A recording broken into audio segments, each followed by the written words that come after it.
Buenos días, mis queridos hermanos de la primera iglesia bautista de Ponce.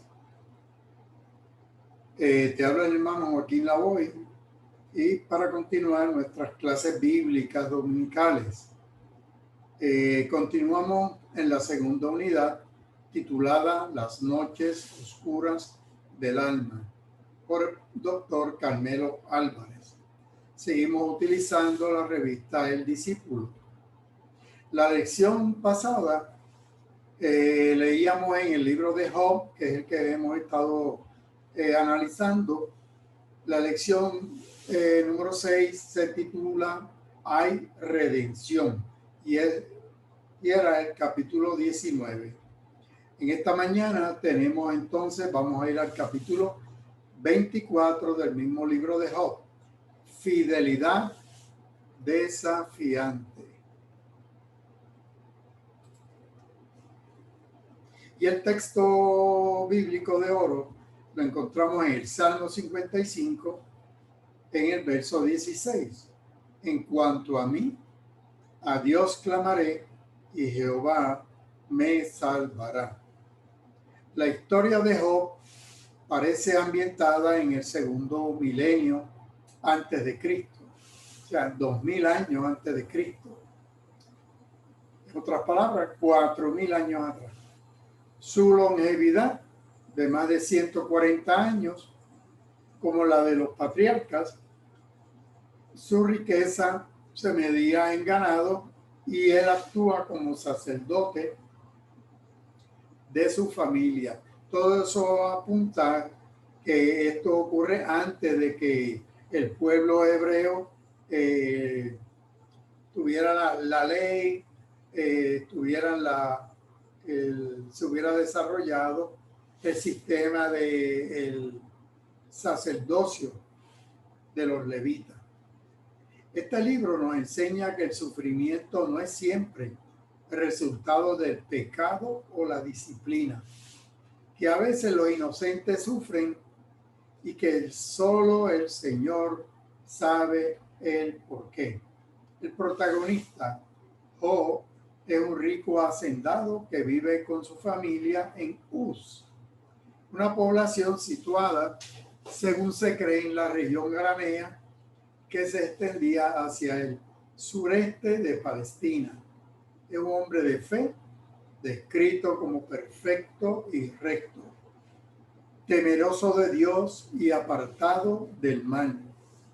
Job es víctima de una cadena de desdichas que lo dejan bruscamente sin sus 7 hijos y sin hacienda y enfermo, reducido a una condición miserable. Job capítulo 7.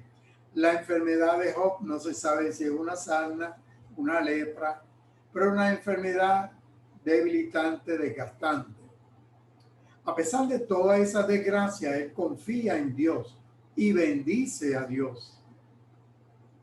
Pero en un inusitado estallido de luz, Job cree que hay un redentor que un día le vindicará, le restaurará, aun cuando le sobrevenga la muerte.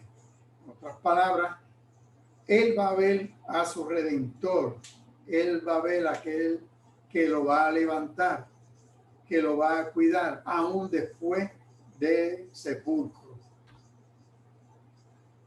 Dice Job 19:25, estudiábamos la semana pasada.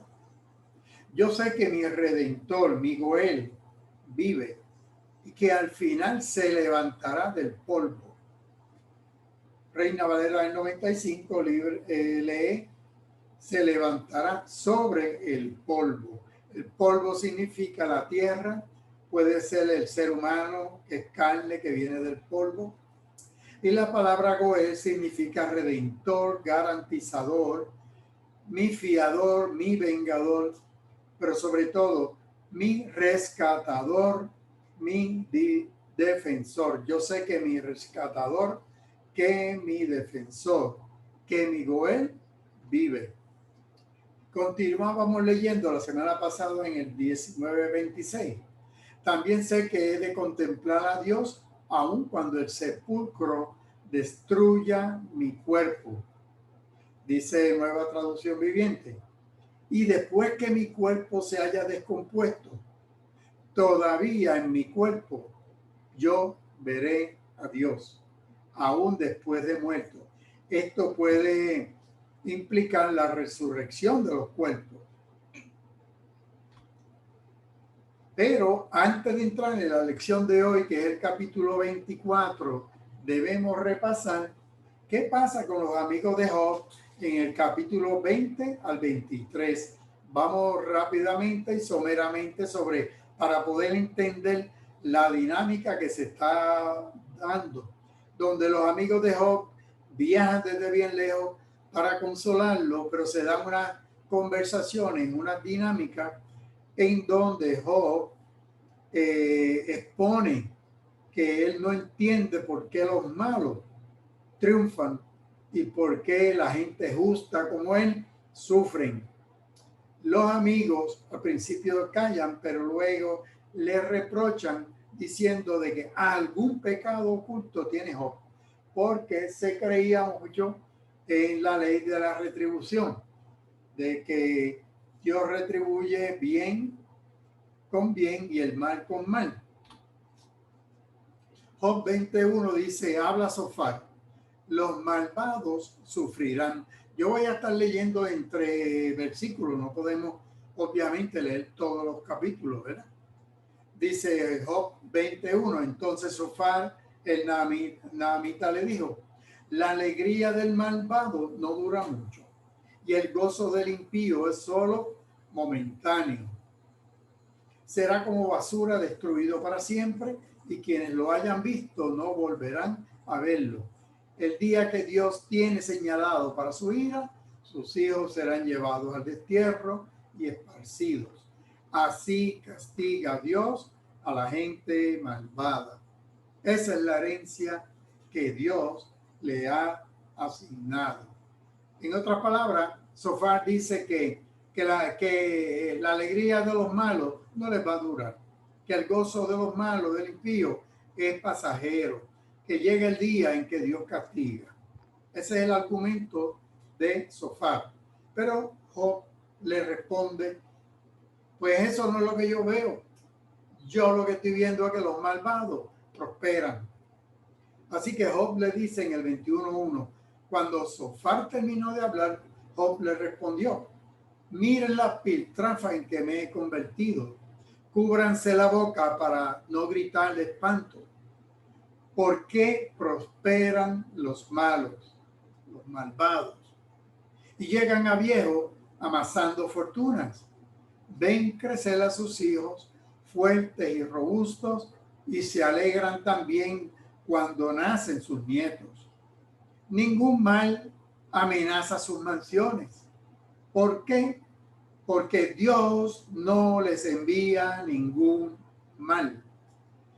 La tesis de Job es que los malvados prosperan, que ven a sus hijos. Job perdió todos sus hijos, pues ¿cómo iba a ver crecer sus nietos? ¿Ven? Así que Job no le convence los argumentos de Sofar. Más adelante, Elifaz en el capítulo 22 dice, la maldad de Job es muy grande. En otras palabras, aquí definitivo dice que Job tiene pecados ocultos. Dice Elifaz, el temanita, le respondió a Job, ¿acaso te castiga por tu piedad? Y por eso te somete a juicio. En otras palabras, con lo bueno que tú eres. Por eso es que te está castigando, por lo bueno. Y entonces en el verso 5 le dice, demasiado grande es tu maldad. Tu pecado no tiene límites. En otras palabras, Elifaz entiende que Job tiene unos pecados ocultos que por eso Dios lo está castigando. A los humildes Dios los exalta. A los abatidos Dios le da su salvación. Dios libera al que es inocente. Y si tú eres inocente, también serás liberado. Job entonces le responde ¿dónde está Dios? Job le respondió lo siguiente: hoy también siento una gran amargura, mis heridas son más grandes que mi llanto. ¿Cómo quisiera saber dónde hallar a Dios? Iría a verlo hasta donde él se encontrara, y en su presencia, en otras palabras, cara a cara, le expondría mi caso. Pues mi boca está llena de argumentos. Yo tengo vastos argumentos que me defienden. Pero Dios sabe por dónde ando y me pondrá a prueba. Y yo saldré refinado como el oro. O sea que él entiende que estos son pruebas que Dios lo está probando y lo está refinando con fuego como el oro. ¿Cómo puede Elifaz hacer que estos hechos armonicen con su teoría de que el mal siempre es castigado en esta vida? Esa es la teoría de Elifaz. Los malos tienen que pagarla aquí. Bajo el sol es que se paga lo malo. ¿Cómo puede Dios cerrar sus ojos a estas cosas y afligir a un hombre fiel como Job, en vez de asolar a los bandidos, a los malhechores? Ese es el gran problema de Job. Y es un problema que él no encuentra solución. ¿Por qué sufren los justos? ¿Por qué prosperan los malvados? Job se queja del aparente fracaso de Dios en gobernar al mundo. Así que en la mañana de hoy el texto es en Job capítulo 24. Busquen su libro o su Biblia. En el capítulo 24 de Job se nos desafía a pensar en situaciones de congoja y de sufrimiento. Nos van a exponer allí una serie de eventos donde vamos a ver el abuso de los poderosos sobre los más débiles. Entonces, ante esto, lo incomprensible e injusto de esto, Job busca una defensa. La queja que tiene como telón de fondo lo que es la retribución por los pecados cometidos y las injusticias que no se entienden. Job no entiende por qué hay tanta injusticia y Dios no hace nada. Dios no responde a su queja. ¿Qué sucede con este Dios indiferente? La queja fundamental aquí es que la opresión y la criminalidad abundan sin que Dios juzgue. Eso mismo estamos viviendo nosotros día a día. Hay opresión, hay criminalidad, hay malversación de fondos, hay corrupción, hay violencia en la sociedad. ¿Y dónde está Dios? Dios conoce los días de juicio. ¿Juzgará o permitirá que siga la opresión? ¿Es indiferente Dios a la miseria y a la pobreza? ¿Hay una indiferencia divina frente a la vulnerabilidad humana? ¿Cómo explicar las guerras y los holocaustos sin que Dios intervenga? ¿Está Dios ausente de toda realidad humana? Estas son las grandes preguntas que se hace Job. Así que en este capítulo 24, los primeros 12 versículos sería: ya que nada se esconde del Todopoderoso, del Shaddai.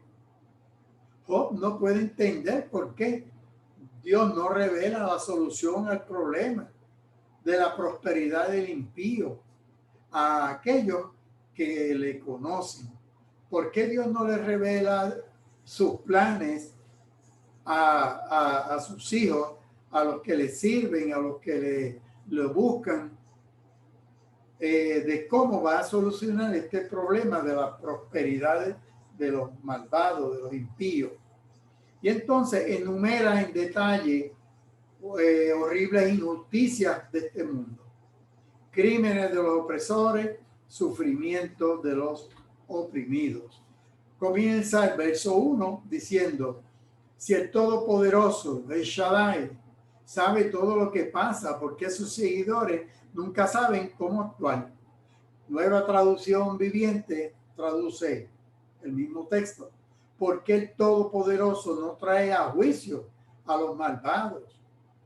¿Por qué los justos deben esperarlo en vano sin saber qué es lo que va a pasar? Ni cómo ni cuándo actuar. ¿Por qué su iglesia no sabe qué es lo que va a pasar? El verso 2. No respetan los malvados, ¿verdad? No respetan los linderos de las tierras, roban ganado para aumentar lo que tienen. Eso traducido al día de hoy es que los poderosos siguen robándole más y más y más a los que menos tienen. Y mientras más posiciones de poder en la industria, en el gobierno, en lo que sea, más mueven los linderos para acaparar las tierras del vecino, para robarle a los demás. Al huérfano lo despojan de su asno y a la viuda le quitan en prenda su buey. NTV traduce que los malos le quitan el burro al huérfano y a la viuda le exigen el buey como garantía por el préstamo. En otras palabras, siguen oprimiendo a los que tienen la capacidad económica, oprimen a los que menos tienen.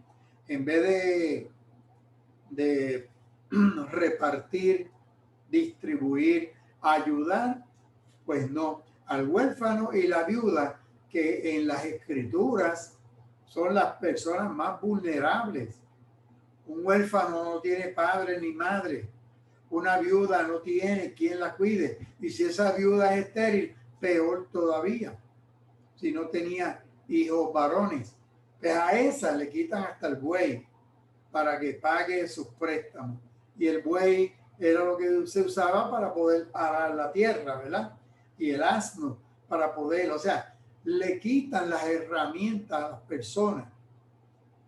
Le quitan las pocas herramientas que tiene el pobre, que tiene el que menos, o sea, el más vulnerable, a ese le quitan la capacidad de sostenerse.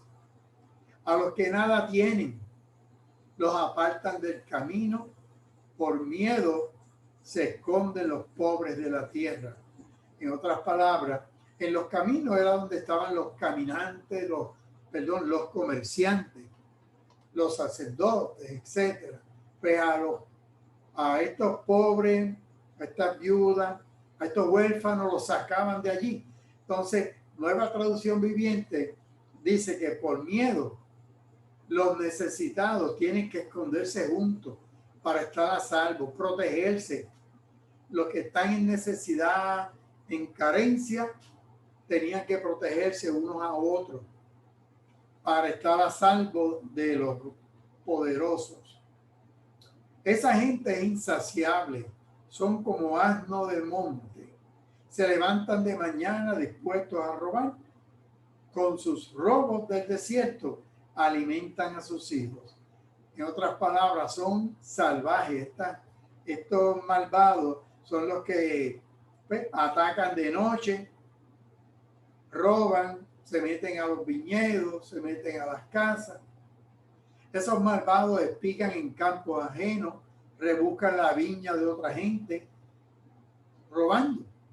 Hacen que el que está desnudo duerma sin ropa. O sea, es una hipérbole, lo poquito que tienen se lo acaban de quitar, sin que nada pueda protegerlos del intenso frío. O sea que son gente miserable, gente mala. O sea, con una maldad, pero que se le sale por los poros. La lluvia de los montes los empapa y buscan refugio en los huecos de las peñas. Verso 9 dice que al recién nacido lo apartan del pecho de su madre, ¿verdad? Y lo toman como prenda por las deudas. Hasta los bebés recién nacidos le quitaban a las mujeres, esta gente. Dice ahí, toman al bebé como garantía de un préstamo. Fíjate que estos son escritos de 2, 3,000, 4,000 años atrás, cosas que sucedieron. Suceden hoy lo mismo. O sea, de otra forma, pero las garantías le arrebatan a las personas lo poquito que pueden tener. En este caso, en aquel tiempo, la viuda, un bebé, era lo que podía tener. A los pobres los dejan desnudos, a los hambrientos los despojan de su pan. Nueva Traducción Viviente dice: el pobre tiene que andar desnudo, no tiene ni para ropa, sin ropa.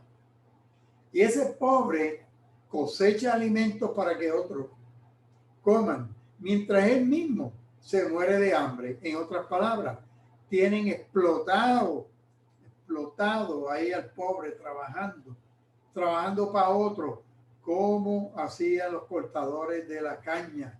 De ahí el cuento de Abelardo Díaz Alfaro, Bagazo, cómo se le sacaba el jugo al cortador de la caña hasta que ya era un bagazo, entonces estirado.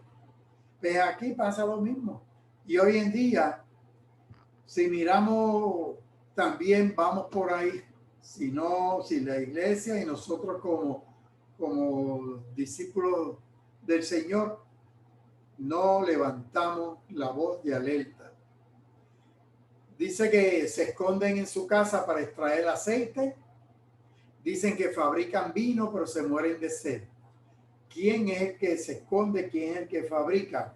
En realidad, si ustedes miran, vamos atrás aquí, el verso 10, en Nueva Traducción Viviente, se nos hace más fácil entender el texto bíblico. Dice, y está hablando del pobre. El pobre tiene que andar desnudo y es el que tiene que ir a las cosechas, sembrar alimentos para que otro coma mientras él sufre de hambre. Ese mismo pobre, dice, prensa el aceite de oliva, pero no se le permite probarlo. Pisa la uva en el lagar mientras pasa sed. O sea, el pobre es el que produce el aceite de oliva, pero no lo puede usar. Produce el vino y no lo puede beber. ¿Por qué? Porque es para los ricos. Verso 12. En la ciudad se escuchan los gemidos del moribundo, clama la garganta de los heridos de muerte. Pero Dios no escucha su oración. Esto es como si fuera uno de los periódicos, primera plana de uno de los periódicos nuestros de hoy en día. Claman las gargantas de los heridos de muerte. ¿Dónde está Dios? Job 24, entonces, del 19 al 25, los últimos versos, dice: a pesar del hecho de que estos perversos pecadores solo merecen que se les maldiga en la tierra y nunca más se haga de ellos memoria, Dios aparentemente les da seguridad y confianza. Aparentemente es la palabra. Aparentemente. Pero Job sostiene que el perverso no muere de manera más violenta que cualquier otro y desafía a cualquiera que lo refute. En otras palabras, está muy bien. Los amigos de Job dicen, no, Dios a los perversos les tiene una muerte, los espera la muerte, aun cuando ellos tienen seguridad y confianza. Pero Job dice, sí, la muerte que nos espera a todos. No es una muerte violenta ni una muerte especial.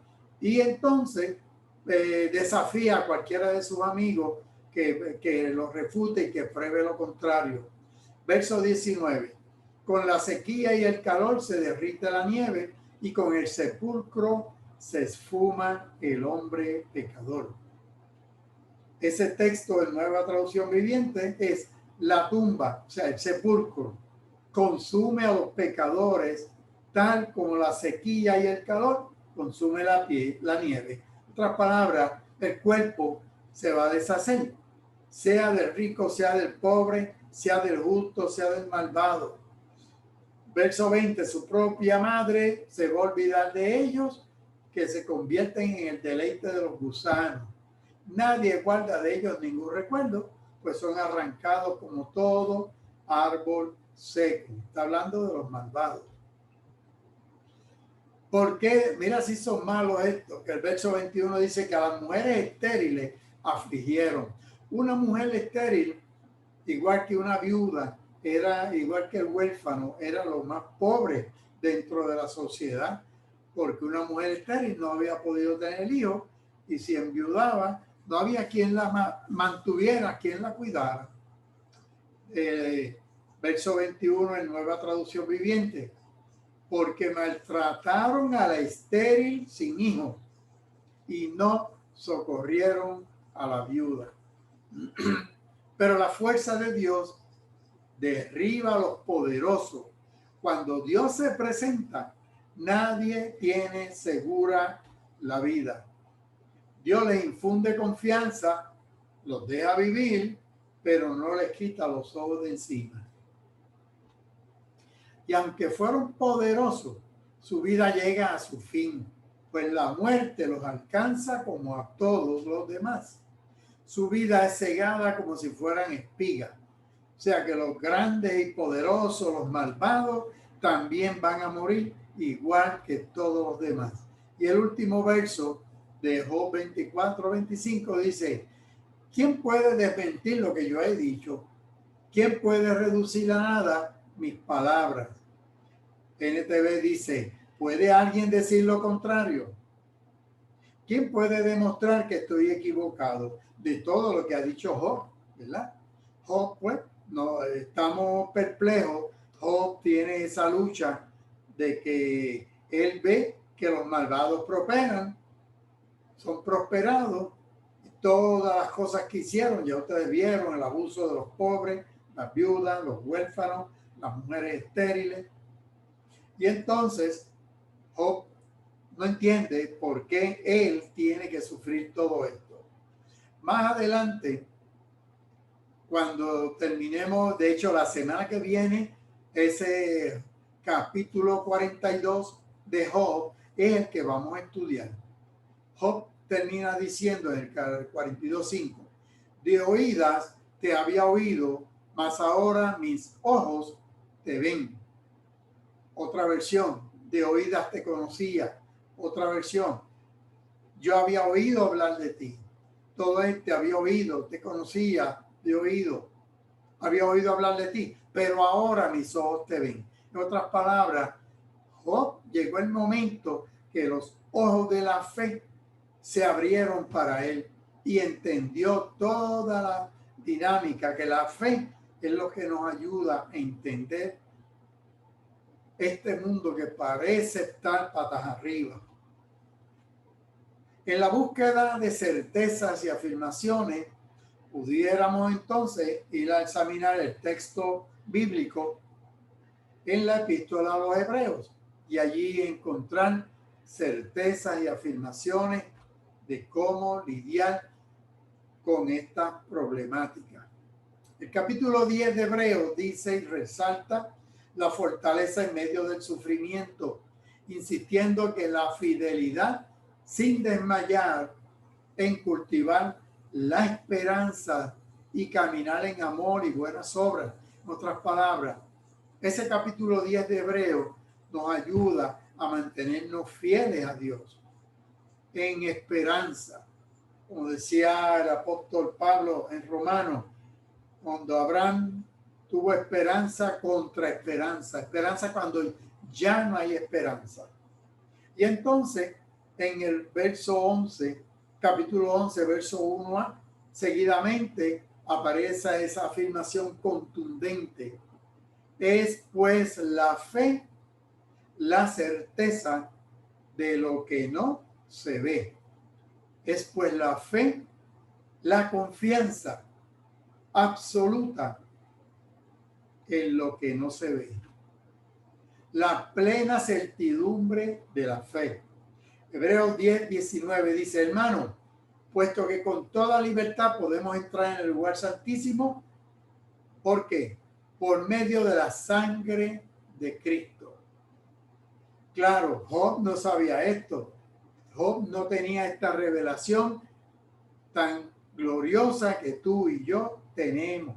Verso 20, por el camino nuevo y vivo que Él nos abrió a través del velo, es decir, de su propio cuerpo. Acerquémonos con un corazón sincero y con la plena seguridad de la fe. A Dios nos vamos a acercar con esa plena seguridad de la fe. Y la fe es un don del Señor. No es que yo la origino, es que Dios me la da. Con el corazón purificado de una mala conciencia y con el cuerpo lavado en agua pura, mantengámonos firmes, sin fluctuar la esperanza que profesamos, porque fiel es el que prometió.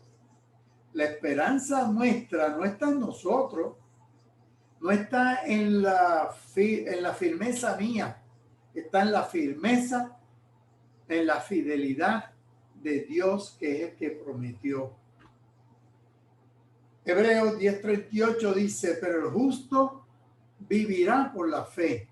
Y este texto de Hebreos 10:38 de que el justo vivirá por la fe, lo estudiábamos hace 2 o 3 domingos atrás cuando estudiábamos el libro del profeta Habacuc, donde dice que el justo vivirá por su fe. Esa misma idea la esboza Pablo en la epístola a los Romanos, el capítulo 1, verso 17. Porque en el Evangelio se revela la justicia de Dios, que de principio a fin es por medio de la fe, tal como está escrito, el justo por la fe vivirá. Así que entonces mantengámonos fieles al Señor, mantengámonos en esperanza, porque fiel es el que prometió. Fiel es el que prometió. Hebreos 11:1 entonces termina diciendo, ahora bien, tener fe es estar seguro de lo que no se espera. Es estar convencido de lo que no se ve. Eso es fe. Tú y yo no hemos visto al Señor, ¿verdad?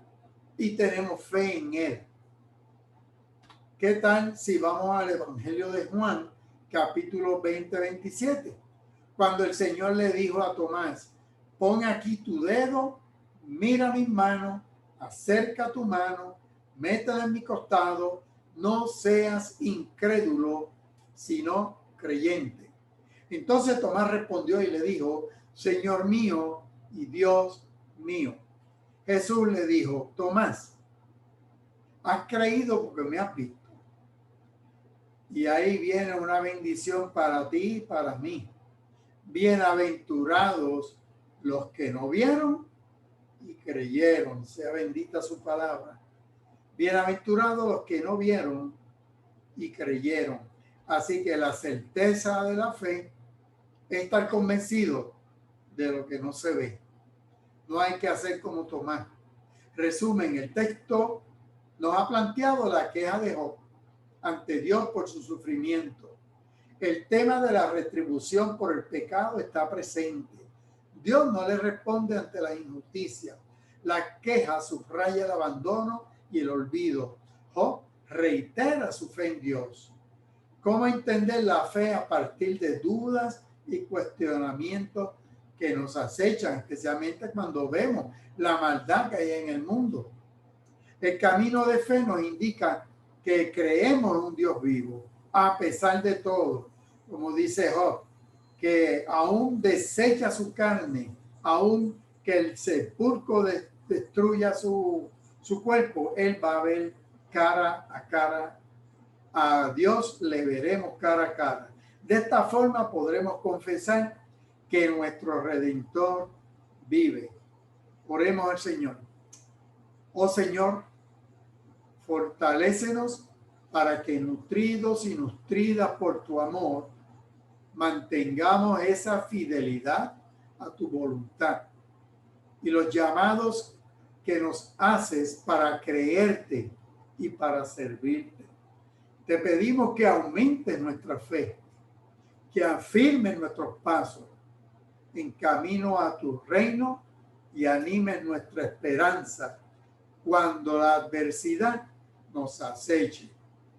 Si flaqueamos, Señor, en nuestra fe, levántanos. Si la tentación nos debilita, sosténnos. Sobre todas las cosas, muéstranos tu rostro de bondad y de misericordia, para que vivamos confiadamente hasta aquel día en que para siempre te veremos cara a cara. Mediante tu Hijo Jesucristo, nuestro Señor, te lo pedimos. Amén y amén. Dios les guarde. La semana que viene la lección es ¿quién está en control? ¿Quién está en control? Texto bíblico, Job 42, versos del 1 al 10, para que lo vayan leyendo. En cuanto a mí, a Dios clamaré y Jehová me salvará. Después de todo esto que hemos estado estudiando de la maldad en el mundo, Job entiende que Dios es el que lo va a salvar de todo esto. Desde la primera iglesia bautista de Ponce, en la calle Victoria, esquina Bertoli, te habla el hermano Joaquín Lavoy. Aquí están los teléfonos de la iglesia y el correo electrónico. También los vas a encontrar en nuestro, El Paladín, nuestro periódico de la primera iglesia bautista de Ponce. Bendiciones para todos de parte de la iglesia y de nuestra pastora, la reverenda doctora Magda Aguirre. Dios les guarde.